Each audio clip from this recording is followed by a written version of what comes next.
Major General Cucolo joined the University of Texas system in May of 2015 as the Associate Vice Chancellor for Leadership Development and Veterans Affairs.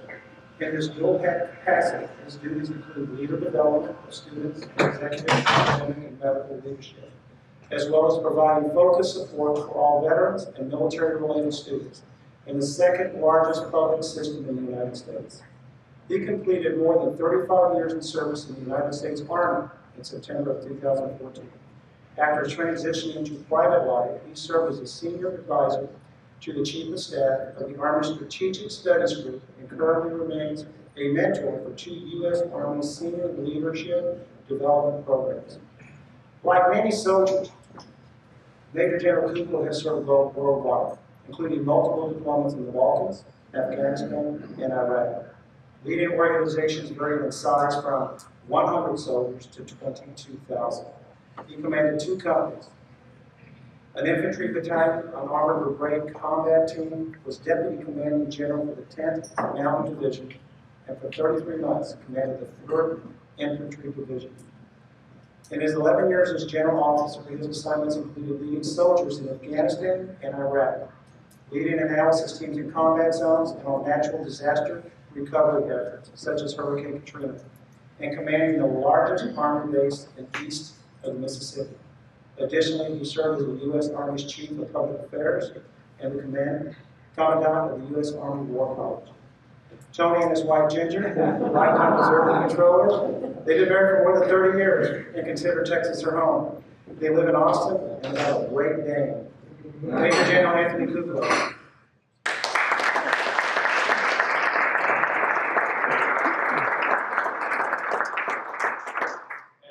Please sit down. You put it in your lap. I'm just going to draw some help. Good evening, everybody.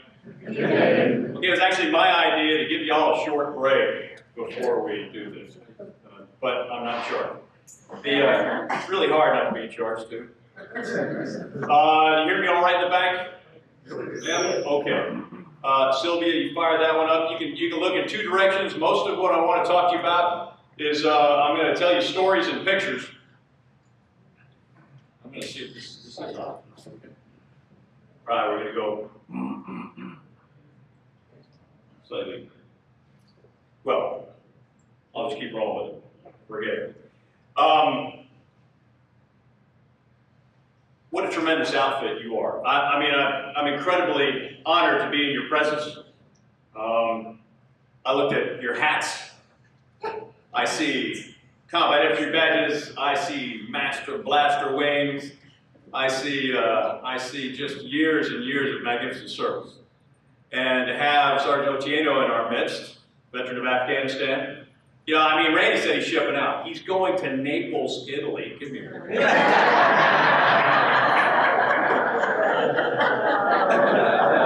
right, what? No.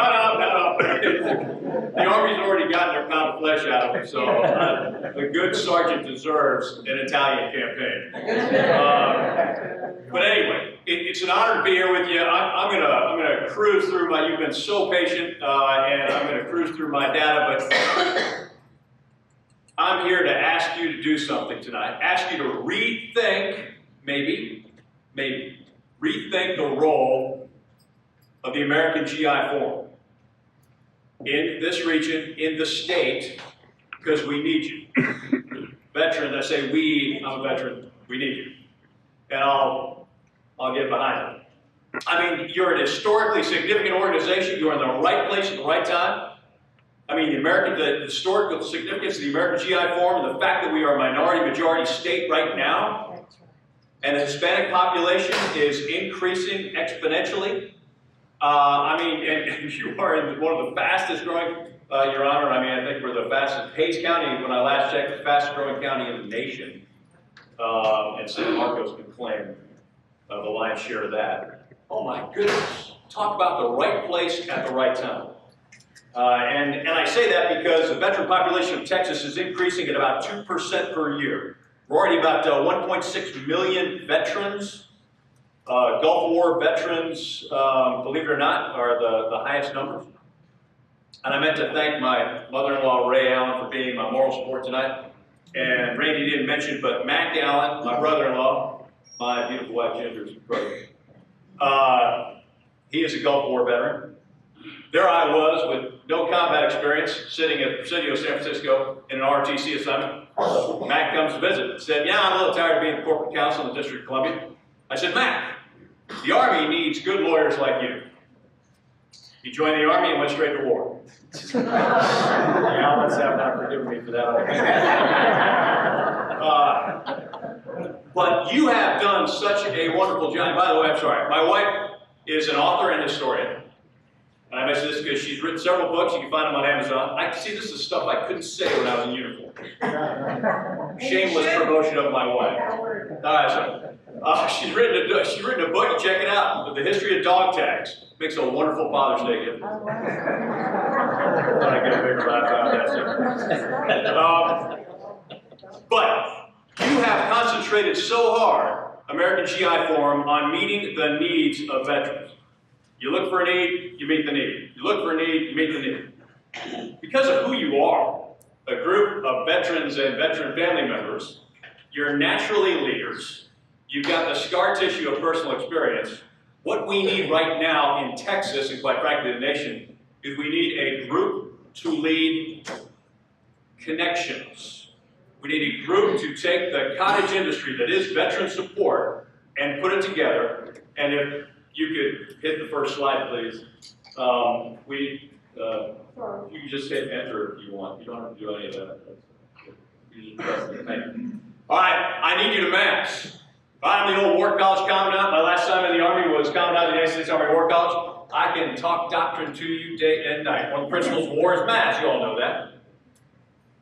You can mass delivery of capabilities. You know that there's a bunch of veteran support organizations out there that don't want to be bothered with any other veteran support organization. There is a duplicative effort. I almost said duplicity, I didn't mean that. There's duplication of effort. And we need to change what we're doing and change the status quo where, oh, here's another website. And I'll tell you why.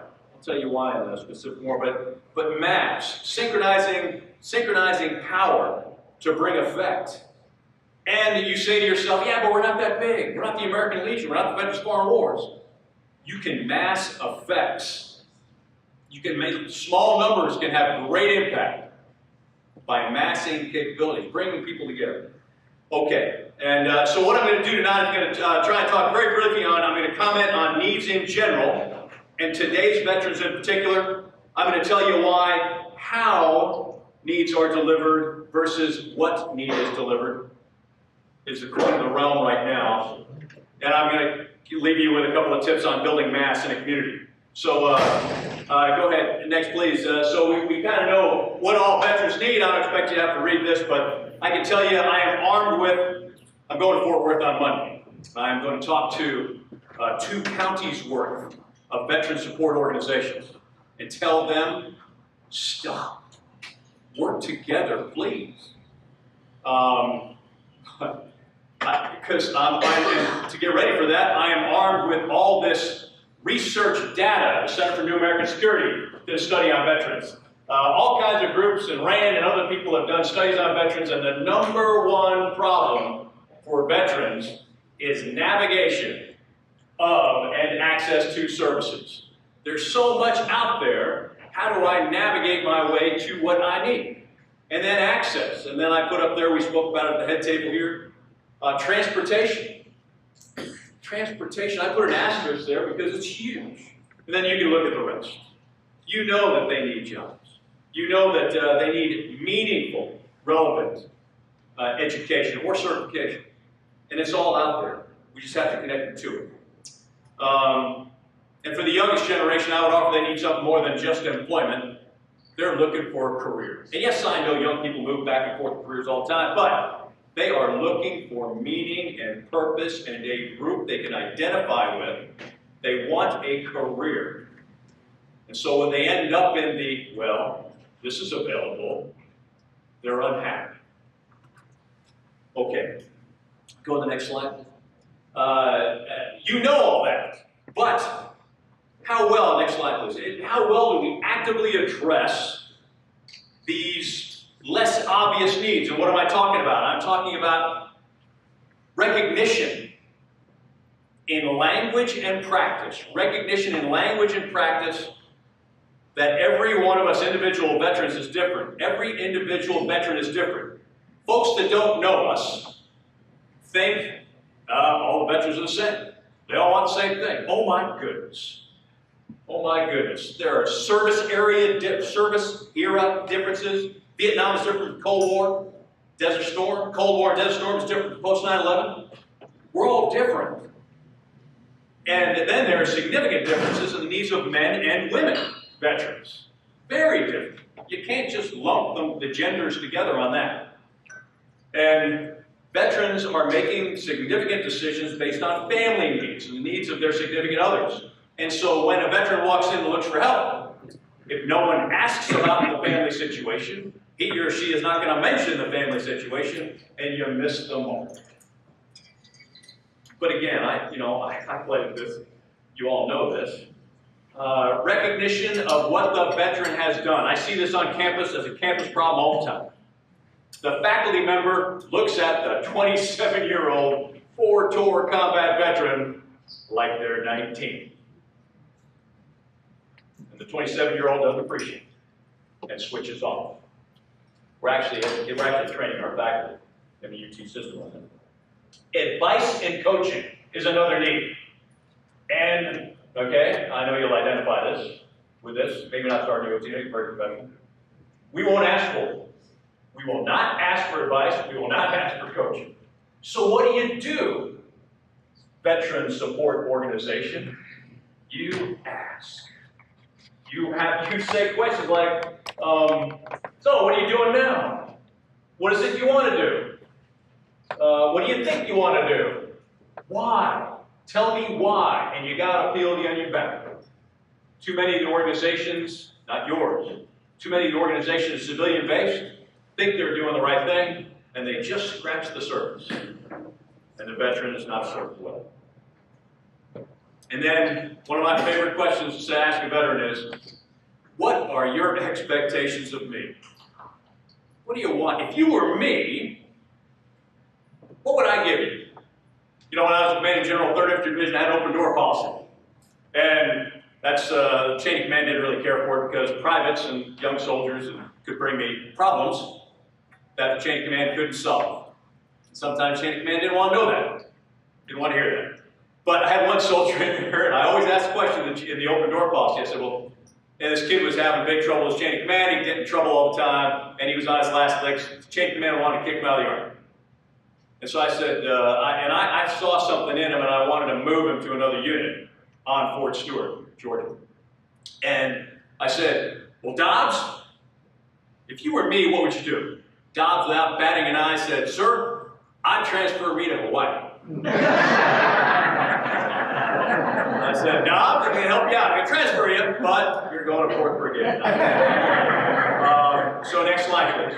And I knew I was going to stand in front of wonderful, seasoned, I use the word seasoned, seasoned veterans who might be wondering about Sergeant Otieno and me and the current generation of veterans. And I wanted to make you confident that some of the soldier traits are timeless, you can identify with them. But I also want to make the point that post 9/11 veterans bring a different complexion to their needs. And so go ahead. Look, soldiers, this is where the picture started, if you were wondering. Soldiers are still compassionate. Next slide. Love children. Care for the infirm. We've got that one going too if you want to look that way. But this is a picture, please go back, I'm sorry. This is a picture of a wheelchair that, one of my, steely-eyed killing infantry platoons went by an Iraqi compound every morning on patrol and saw a little girl paralyzed from the waist down, dragging herself around the yard. They couldn't stand it. So they went and they got a wheelchair. Now this is a picture of the Iraqi police chief taking credit for getting the wheelchair, but that's not important. Next slide. Hey, before Still, you know, you guys remember, we love animals, right? Love dogs. Next. Next slide, please. We like cats too. Next slide. But we really like dogs the most. Okay, next. We got a sense of humor. Never take ourselves too seriously. That's still the same. That's a staff sergeant, by the way, leading the way there. Next slide, please. I got to set up this little moment of humor. Those are mine-resistant, ambush-protected vehicles, MRAPs they're called. You know, they're almost stop anything in the enemy inventory, almost. And that strange-looking thing out in front of the grill is like a rhino, called a rhino. And you drop it down, and as you're driving down the road, it either gave off heat or it broke the plane of a radio wave to set off a bomb before the bomb could hurt the people in the vehicle. So it fired off an improvised explosive blast before you drove up on it. Well, you know, as you can imagine, soldiers being soldiers, next slide, they adorned them with a variety of things, skull and crossbones. But I was walking down the line, checking vehicles and talking to my soldiers, next slide please, and I found two little stuffed ducks on the front of the rhino, or the piece that faces the enemy. And I said, okay, help me out. That's all I said, help me out. Soldiers laughed and said, hey, sir, here's the deal. The driver said to me, my daughter sent me the stuffed duck, the bigger stuffed duck, and said, Daddy, keep this with you for good luck. And I said, well, the kind of luck I need is out front of this vehicle. And so he lashed it to the front, and for 7 months, they never got hit. And he told his wife, he told his daughter, sweetie, that was great. So she sent him another duck. Now, the positioning of the ducks, I will not comment. But keep this PG. And but they went through 13 months and never got hit. But superstitious, yes. Sense of humor, yes. Next slide, please. They also got a sense of history. Soldiers today, today's 19 to 20-year-olds will easily don a World War I uniform, World War II uniform, a Korean War uniform, and be proud of who they are and the fact that they are your legacy. Next slide. This is one of my favorites. Hit it once, sweetie. This is and Sylvia, I'm sorry, sweetie and Sylvia. I'm not calling Sylvia. Sylvia's done. That's tough. All right, this picture up here is the 64th Tank Regiment in Korea. All black tank regiment. They were born out of 75th Tank, 758th Tank Regiment, Fort Knox, Kentucky. The only all-black tank regiment in World War II. They were tank destroyers. These were armor guys, really. Anyway, and they became the 64th Armored Regiment. I had the 64th in my division. And that picture was up on their battalion wall. And look at what they did. They went to Iraq. Next slide, please. And I didn't know this, but they recreated the picture to the T. I mean, and this is the kind of vets you have now. They are in touch with their history. Next slide. And they are also courageous and never back down from fights. Staff Sergeant Kelly Young. I'm pinning a Bronze Star for Valor on him.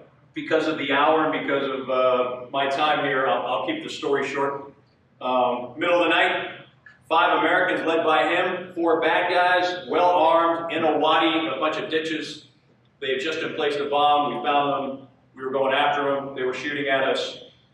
Young removed himself from the group, and there's a flashlight on the end of our weapons now, and drew enemy fire by flashing his flashlight. Drew enemy fire towards him. His soldiers engaged. He jumps in the ditch when the engagement happens, comes up on one dead bad guy, moves past him to another bad guy who is wounded. And he attempts to give the wounded guy first aid, and the wounded bad guy is not really, and attempts to kill Sergeant Young. Sergeant Young dispatched him and then finished off the next 2. You can also tell, for you former soldiers, the company barber is alive and well. Okay. Next slide, please. Never back down from Mike. We interact with a lot of friendly forces. This is one of my company commanders on the left, who was challenged to a mixed martial arts match by an Iraqi company commander on the right. Pretty amazing. You see the soldiers just moving rocks away and getting very excited about this, the American ones. There's no issue. All right, next slide, please. They still have a tremendous sense of pride in themselves. Specialist Montoya was a great soldier, is a great soldier. She's still in. But tremendous pride in themselves. Next slide. In the groups with whom they serve, small, next slide, and large. And ladies and gentlemen, they are still the most patriotic citizens alive, in my opinion. Next slide. I mean, who else would re-enlist in a combat zone where you might die the next day? Yeah, no, I'll keep doing this. And I want to do it in Saddam's soccer stadium, in front of the biggest American flag you can find, General. Next slide. I want to tell you a short story about Sergeant Duong. One of the soldiers served in my outfit. Incredible story. 12-year-old Cambodian orphan. A church group in the United States gets to bring him to the United States. It brings him to the United States. He's about to leave Cambodia now. In the orphanage, never knew. He generally knew what year he was born. They didn't celebrate birthdays in the orphanage. He didn't know what day he was born. And the orphans, the leaders of the orphanage said, okay, listen, man, when you get to the United States, they're going to test you. They will not let you in the country unless you pass a test. They confused it with a citizenship test, which you don't have to take when you move through immigration. But Sergeant Duong, he wants to be American, so he studies and studies and studies, shows up. He shows up at immigration, and the immigration guy says, okay, birthday? And Duong doesn't know. And so he says July 4th. Next slide. And I gotta tell you, it is a sisterhood and brotherhood who would do anything for each other. Next slide. Guys, take a look at this picture. Now you're looking at that and you're gonna say, oh, what an amazing feat of flying by that large helicopter that's doing a pinnacle landing on a ridge above the Jalalabad River in Afghanistan. 2 wheels on the back drop the ramp so the soldiers can come up the mountain and get out of there. But when I look at that, I look at the little bird flying above. Ladies and gentlemen, this is at about almost 10,000 feet. It's above 10,000 feet. And the little aircraft is above its max altitude. And I have pilots in the room. The controls of that small aircraft are mushy and very difficult. And that guy those two pilots in that small aircraft could fall out of the sky. But no, they're getting above this vulnerable troop pickup to protect them at their own peril. I mean, it's phenomenal stuff that just comes naturally. And next slide, please. Now, here's what I want to make a point about today's veterans and you supporting them perhaps with a different approach, a different thought. And that is, the treadmill of deployments, the expectations are different. We've just been cast differently. And I hope Sergeant Otieno will bear. Well, you don't have to support me on this, but I think you'll identify with some of this. Next slide. I can't tell you about the roller coaster of emotion, the emotional roller coaster of saying goodbye, next slide, and coming home over and over and over again. Next slide. Doing very dangerous things that you're trained to do, next slide. That's enemy ammunition. Next slide. And then doing things that I wasn't sure that's what I was supposed to do, but suddenly I found myself next to the Sheikh as a veteran. It's a wonderful staff sergeant. I talked that staff sergeant in the picture. I said, okay, how'd you do? He said, sir, I did fine. It was basically U.S. Civics 101. What he was trying to get across to the Sheikh. Next slide. The emotional roller coaster.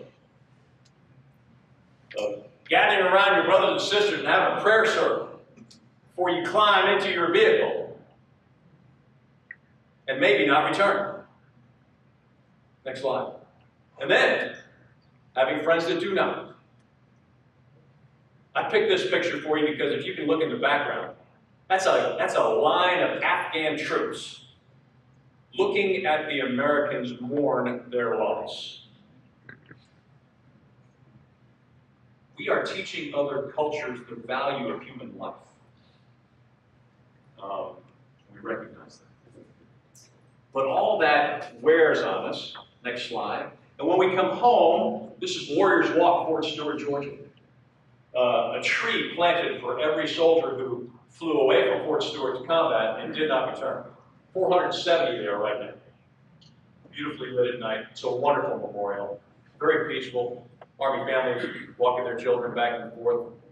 But you come home and you see that, and there's work on it. And so, next slide, please. I guess what I'd ask you to do is, forgive today's veterans if they're tired and impatient and expect more from you than you can deliver. It's just the order of things right now. And I think we would do best by changing the way services are delivered. And even though we have many similarities to other era veterans, navigation is survey reported as the absolute top transition challenge. Post 9/11 veterans have an extremely low threshold of tolerance for acceptance of certain conditions of bureaucracy. And I got to tell you, a low tolerance for valueless consumption of their time. Very low tolerance. So I would offer that you add in the mix of social media, that the first impression of a veteran service organization is a lasting one. You can be quickly dismissed if you do not meet the expectations or needs. Quickly dismissed. And once dismissed, brothers and sisters turn you off too. And so I would offer that post 9/11 unique, unstated, and less obvious needs include speed, shortcuts, fastest, easiest, least steps in a process is what they're looking for, what we're looking for. They're looking for a schedule, a real schedule. Give them a timeline of delivery and a one-stop shop where everyone knows everything they need, and we'll give it to them or direct them in the place they should go. One stop. I know that's near impossible, but an outfit like the American GI Forum, connecting the dots of a community. And I know in Texas, county rules on services. It's the main delivery point. Connecting all the services in the county to create somehow a one-stop shop. And you're going to recognize some of this. Why is it is so hard for veterans I talk to coming to campuses. They just do not understand why they got to see the registrar and the bursar. And behavioral health is somewhere else. And forget about the VA on some campuses. This is why. Next slide. Next slide. You can recognize Chow Hall. Those are privates. From the time they came in the military, they had choices. And all the choices were in the same place. Can't see you too well, but in the back is a salad bar and a beverage bar. All right? This is the way we raise them. Next. This is the Central Issue Facility at Fort Bragg, North Carolina. Need equipment? We're going to tell you what equipment you get. You come to one place and get it all. Next slide. And when you go there, we're going to send you with somebody. Take a look at that. I got Private Potter, who has never been to combat, and Specialist Johnson, who is a combat veteran. Johnson is standing next to Potter saying, okay, that helmet's too small. But Potter is helping him say, no, not that, this, because we trust the civilian behind the counter, but Johnson's going to make sure he gets it. That is what they expect. That's the kind of service they expect now. Next. Even dogs get squared away. I was expecting a bigger laugh there. All right, next. I like dogs. Okay, and they appreciate being squared away. I'm sorry, they appreciate being squared away when they're with their peers. All right, by the way, the middle one is Sergeant First Class Albert, the yellow lab. Sergeant First Class Albert walked into my headquarters in Iraq. You don't care where it was. Walked to my headquarters in Iraq. I love dogs. I got down on my knee. I go, hey, Sergeant Albert, come on over here. By the way, all the dogs outrank their handlers. And so, hey, Sergeant Albert, how you doing? I tried to go up to scratch his neck. He lets me scratch his neck for a minute. And then he looks around and he leaves me. I'm the commanding general. Dog walks away from me. And he went down this line of plywood cubicles and went straight to a specialist, an intel specialist, who was having problems. I mean, Albert's a stress dog. It detects stress. Goes and sits in front of you and lets you pin it. Absolutely amazing. I mean, Albert just dropped me for the kid. I'm glad he did. The other thing we expect, next slide, please. We expect delivery. We expect you to bring it to us. Next slide. I mean, works for Amazon. That's what I get at home. What's the problem with veteran support? Help me out here. I mean, the expectation is significant. And then, finally, next slide. When in doubt, grab a peer. You can bring peers in to the delivery of veteran services. I mean, just way ahead of everybody. So, next slide. So what do? Next slide. You lead the disconnected, disparate groups and help them mass. You help them mass. And, some tips on building mass. I tell you what, I will share the tips. I won't keep you even longer. I will share the tips with Bobby, with whoever you want, and Randy. I've got a list of things that you could do. And I realize we're here at a banquet and there's a great band about to play and the senator's speaking, so I'll pass by listing them for you. But I'm doing it at the UT system, so I'll give you my last visual on the UT system. Go ahead, next. Next, please. Next. So I look at my veteran support problem, and from left to right, there's a gap from leaving the service to enrolling in college. And then there's a road, an unpaved road, to a degree. And then there's a gap from I got my degree to a career or employment. So the way I approach massing effort across 14 institutions, next slide, is I said, okay, I'm going to build 2 bridges with a road in between. And then, next slide, what I try and do is, you don't have to read them, but those things listed under the bridge and under the road are the things I'm going to do and get other people to do them for my veteran students.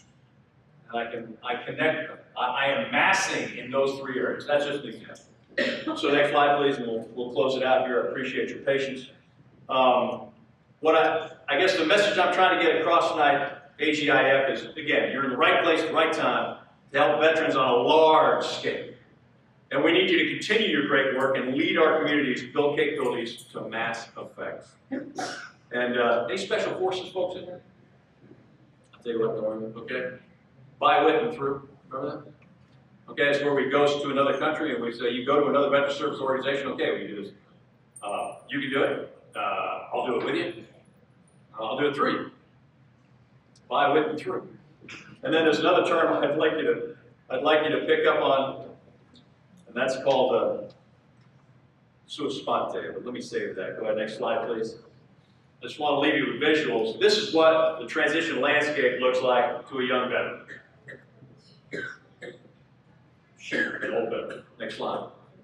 This is what the atmosphere appears to be. The atmosphere of civilian life. That's a sandstorm, 11 a.m. at my base in Iraq. That's 11 a.m. Can't see too far. Not sure about it. It's uncomfortable. Next slide. And this is what transition feels like to a young veteran. And so, I know that organizations like AGIF, next slide, can make that young veteran feel like this again. Like they're not alone. And they have a sense of purpose. And you can direct them, these hard-working veterans, direct them to keep Texas strong. And so, I want to leave you with one thought, and that is sua sponte. Now, I don't know if there are any Rangers in the room, but sua sponte is the motto of the 75th Ranger Regiment. If there are lawyers in the room, Mac, I know that it's a Latin legal term, which means voluntarily, without prompting or suggestion. And my favorite additional definition, and the reason the Rangers picked it up, is because it also means an act of authority taken without formal prompting by another party. Ranger looks at you and says, sua sponte. That means they're leaving the aircraft to parachute down into the unknown. We got it. We'll do this. And I just ask you to sua sponte, see the need, meet the need. And the need I'm talking about is organizing the entire community. So, sua sponte, AGIF, and thank you for your patience with me tonight.